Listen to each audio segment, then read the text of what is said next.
Hi, it's Melanie White here with the Sage Women podcast, and I'm really looking forward to talking to Michelle Hasani today. Michelle, welcome and thanks for being here. Thanks, Mel. It's lovely to be here. I would love it if you could introduce yourself to the listeners, please. So I'm a wellbeing co-design specialist and coach, and I work with all levels of organisations to co-design wellbeing strategies, policies, initiatives, and to create thriving workplace cultures. I'm basically driven by a desire to inspire organisations and individuals to embrace change and create environments where wellbeing and leadership are pivotal to their success. And it's so true, isn't it? A lot of people think that work and wellbeing are separate, but they actually are interdependent. Yeah, absolutely. So, and I guess the other bit is my focus is more around midlife. So really working with people who are at that pivotal point in their careers where transition is thrust upon us. Yeah. Well, life's one big transition. Yeah. It's the transitions through that midlife period are more significant than potentially some of the others and often less talked about.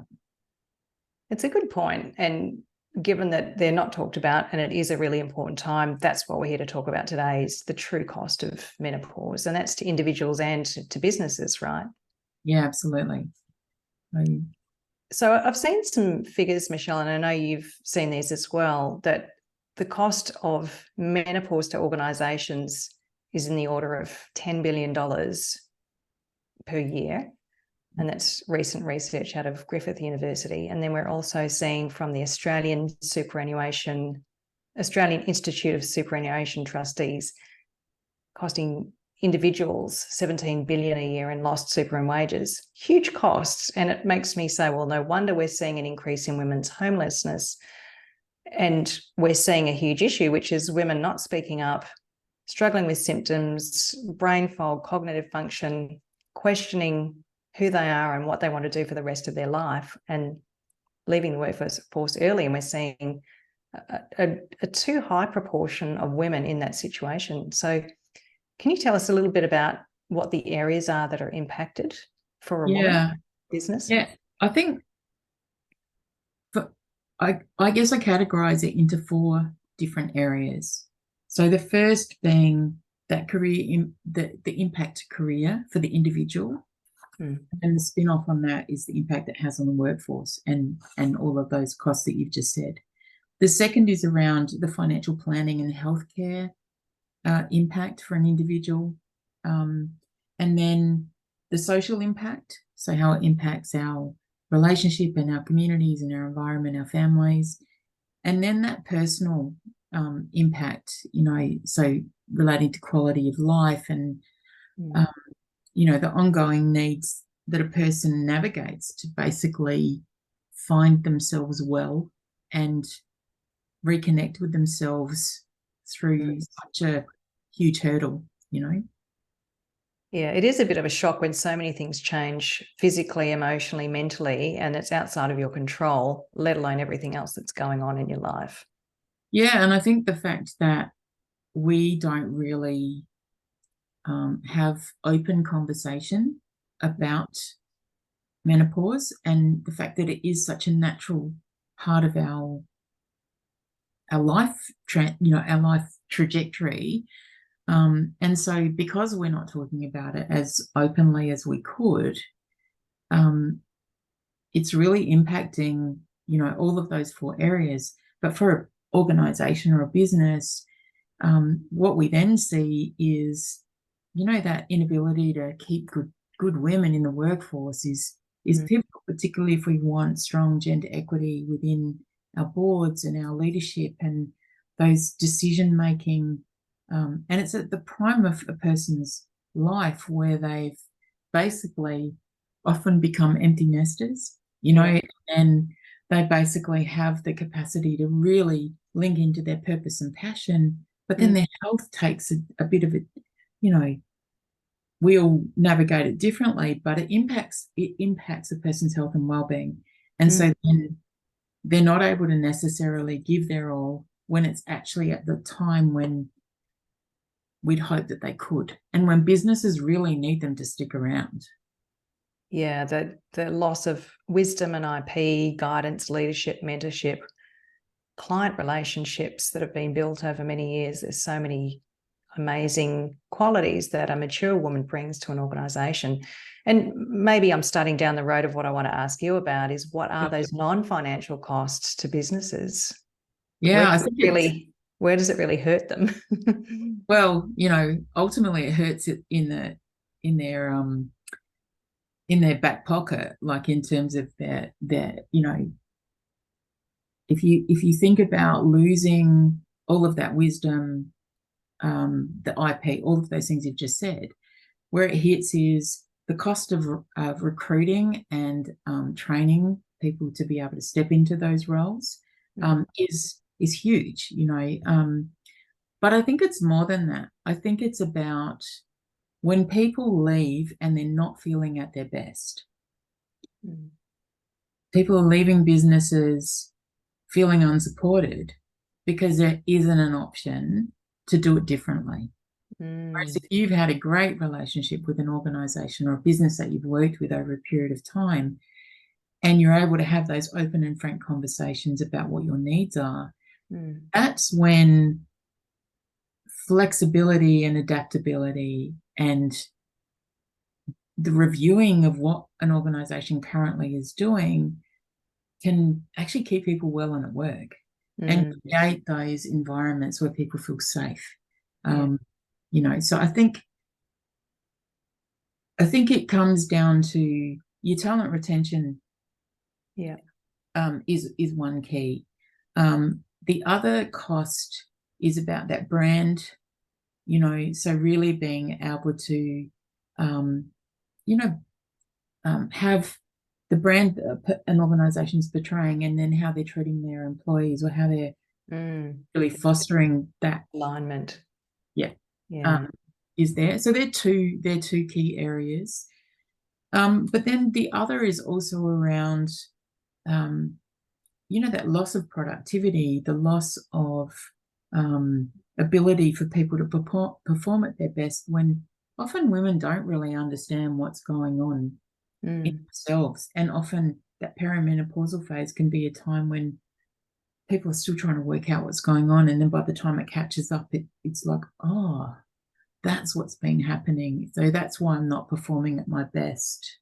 And I think because systems don't necessarily support people who are going through perimenopause and menopause, often it's too late when people recognize it. And so you've lost the talent, you've lost the productivity, whereas some slight tweaks in how things are done can actually keep people in the mix. Because Gen X, we are a very loyal generation. We're determined. We have that keep quiet and soldier on mentality. And that means that we push ourselves to keep doing the standard of work and the performance that we've always done. And yet we burn out and then we give up. So it's this hidden burnout cycle almost. Yeah. And but then without that conversation, what happens? Yeah. And I think too, Mel, people think that they're burning out when in actual fact, the symptoms between burnout and menopause are very similar. Yeah. So it's not necessarily a true diagnosis of what's going on. So the symptoms might appear to be the same, but the cause of it is quite different, or can be quite different. And so that's where that transparency of conversation and people feeling safe to talk about what's going on can help people to really navigate menopause and perimenopause better. I'm thinking also, as we're talking about the ripple effect of a resignation, somebody who's looked up to and revered in a company, and sometimes there are those flow-on resignations too, or clients jump ship to follow that person or whatever it might be. It really depends on the type of business that you're in. But I think they're all relationship management is a huge one. If you've got a great relationship with one person and they leave, often it's like with coaching, people buy your service because they have the relationship connection with you. In other industries, it's exactly the same, where that connection and that relationship is pivotal to the service that they're getting or the products that they're purchasing, that kind of stuff. So I think they're all the things that we often don't actually put a price on, but they are huge, and can really impact the financial well-being of the business, let alone the individual in the process. Yeah, I believe there's going to be some research into these uncosted areas, but I'm a bit scared about seeing the figures actually. And then I guess to the other point that you raised earlier, what's the cost to individuals? What are some of the things that they're facing at this time? Well, I mean, this is how long's a piece of string, and I think it's about to the individual, to start with, cost of living is on the increase. And so having a disruption in career and that financial earning capacity can really impact. So we are seeing higher numbers of women in midlife experiencing homelessness. Yeah. And again, that number's quite hidden because women are incredibly resourceful. And so we don't truly know the actual cost of what that is to our society or to the individuals at this point in time. So that's the other thing. The second is around our systems in terms of superannuation are all geared very much they were created around men, and not around women who press pause on their careers multiple times for child rearing, family support, raising children. And then you put menopause in the mix and there's potentially another pause. So our super system doesn't necessarily fully support women anyway. And then an interruption in career at that midlife, where often people have the capacity because they don't have as much debt to be able to pouring into that, is very much impacted. Then you've got the cost of relationships. So if women going through perimenopause and menopause, often those things like poor sleep, mood changes, not feeling confident in yourself because you're not quite sure what's going on. You're seeing its impact your purpose and meaning because you might be changing your role or working less, not feeling productive. That has such a spin-on effect to self-esteem, to then how you might interact with your relationship with your spouse, your children, your community. So the ripple effect of that, putting a dollar amount on that, I don't think anyone's really done it, but I think it's huge. And then if someone is, when you look at the divorce rates, they're increasing for older couples, and potentially that can lead to huge reduction in financial security and safety. And, the spin-off on that then raises a whole heap of other concerns for a person, impacting mental health and well-being, the quality of life for a person, and then their ability to actually navigate what they need and where to get it. And I think I'm thinking of another thing that we know as coaches is that people that come to us for support to improve healthy habits, it's often that they're so stressed, so tired, so emotionally overwrought, so overwhelmed that they stop eating well. They start reaching for convenience foods or alcohol or stop exercising. So that flow-on effect into personal care and health habits is really significant too, which then leads on to, gosh, it's a bit depressing, all this, isn't it? That's right.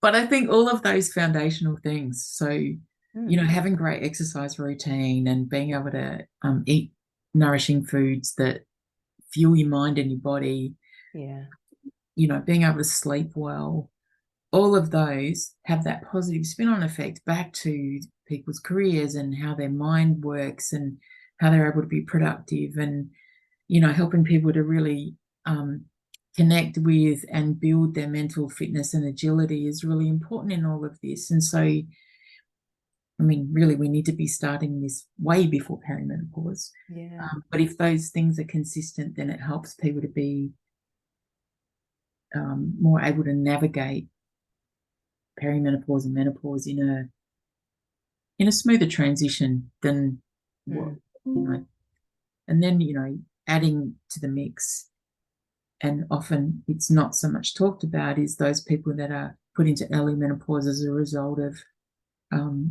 cancer treatment or other medical conditions that impact. And I think that there's a whole other lot of costs that we haven't even touched on. Yeah, yeah.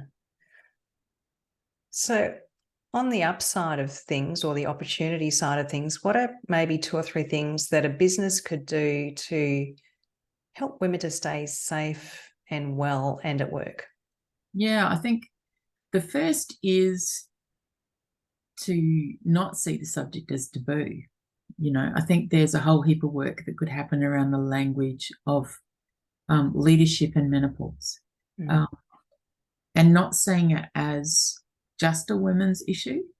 This is actually a problem that affects everyone because of the spin-off of what you lose as a business if you don't support women to stay well and safe at work. So opening that conversation, really looking at, is the workforce flexible, rather than losing people because of a point in time. How can you work with women to create a platform or a framework that allows some diversity within approaches to work? Whether that's thinking about policies, thinking about, practical things like uniform and where people work and what the temperature is in an environment, all of those things that can create, an environment where people feel comfortable to be at work. But also, I think doing that cost-benefit analysis of what is it worth to an organisation to keep good people at work versus losing them and then having to reinvent or re-energize their workforce, because the problem is going to keep happening if because women will experience perimenopause and menopause. So it's about finding those solutions now rather than waiting until it's so problematic that you have talent walk out the door. Yeah, and I think it's a great point, particularly leading into uncertain economic times. Retaining great team members is so important because the cost to replace them is significant, as you mentioned earlier. So I'm really taking away from this that doing what you can to help your team members feel valued, supported, and health seems to be, from various reports I've seen, one of the big drivers that keeps people at a workplace. Yeah, I think too, it's thinking about, businesses also have an opportunity to think about what's the benefits that they provide their employees. So, is it about looking at what insurances might they be providing that support people to be able to take leave when they need to? Do they actually provide enough income protection and those kind of things that may kick in if a person gets unwell through the process? Yeah. I think that having really clear career planning, so that there's a strategy. Like if you're working with an individual and they are aware of the changes that might be happening for them, then being able to actually put a plan in place so that people can step out as they need to and step back in as they need to, so that way the work isn't interrupted, but nor is the person's career. So, but if you don't have a plan, then you miss all of those opportunities to be able to, I guess, create that workforce that is sustainable long term. Mm-hmm. And then I think, it's about also early in a piece, creating financial planning opportunities where people are then looking at their financial wellbeing and what part can a business play in terms of supporting their employees around that. So again, another benefit that keeps people at work and in the mix within that. So, and I think you asked me for individuals what the take home would be. Yeah. On top of, we talked about the workplace and then what businesses and what can individuals do, perhaps. I think it's about prioritizing self-care. So, making sure that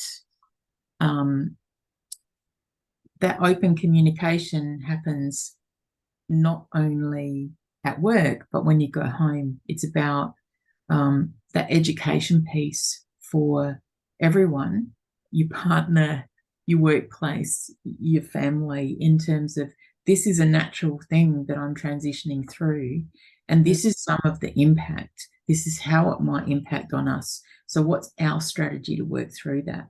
So if you've got that open and honest communication, then basically that helps. But also then not putting everyone else first, which is something that we're really great at doing. So, making sure that that exercise routine is there. And, for women, having good strength-based exercise within your routine is essential, for good bone health, for good weight management, all of those things, great nutrition, because nutrition helps the mind, the body, and really focusing on stress management, because stress management then links to how you sleep, and it can reduce the severity of the impact of the symptoms of menopause. So that would be my take home. And kick alcohol, because it really is not your friend during menopause or perimenopause. I remember being at uni and doing a biology degree and preserving things in 100% alcohol and learning that it's a metabolic poison. And then we go off to the pub and have a drink and you think, there's a mismatch here. Yeah. I think too is the last thing I'd probably add to that is if you don't know, ask. Ask for help, because you don't have to suffer alone. And if you're not getting what you need, look, I was doing a consult recently and someone kind of they thought they were going crazy, but they didn't go to a doctor and they didn't, go and seek some medical assistance. And then when they did, they realized it was actually their menopause symptoms, and they were then able to get the support that they needed. But they had suffered for a really long time, changed career, done a whole range of things that were negatively impacting them. Whereas if you get advice early, then it's more helpful. Yeah. So some takeaways I'm getting from this session are the financial cost is huge to businesses and individuals. The non-financial cost is unknown, but likely to be much more than that. I heard you talking about starting the conversation and maybe helping people, organisations and individuals figuring out the language and how to have that conversation. So conversation skills are important. And then also being able to express needs and reach out for help. For organisations to make accommodations and allowances and provide support channels so that people know who to go to and how to seek help if they need it, as well as flexible working arrangements, among other things. And for women to be supported with really understanding what's going on, apart from reaching out for help, taking better care of themselves and making time for that. Absolutely. And, on that, for younger people or women that are listening, start saving for your future, because bumps in the road happen. But if you don't have a fallback, then basically it makes those transitions much more difficult. So your bank account and your savings becomes, a really good investment because you have choice and options. Such a great point to finish on. Thanks so much, Michelle, for your time today. Really appreciate it. And I know we're running a webinar, or you're running a webinar soon. We'll put the details of that in the notes for this episode, and we look forward to learning more about financial wellbeing in that session. And thanks for today. Thanks, Mel.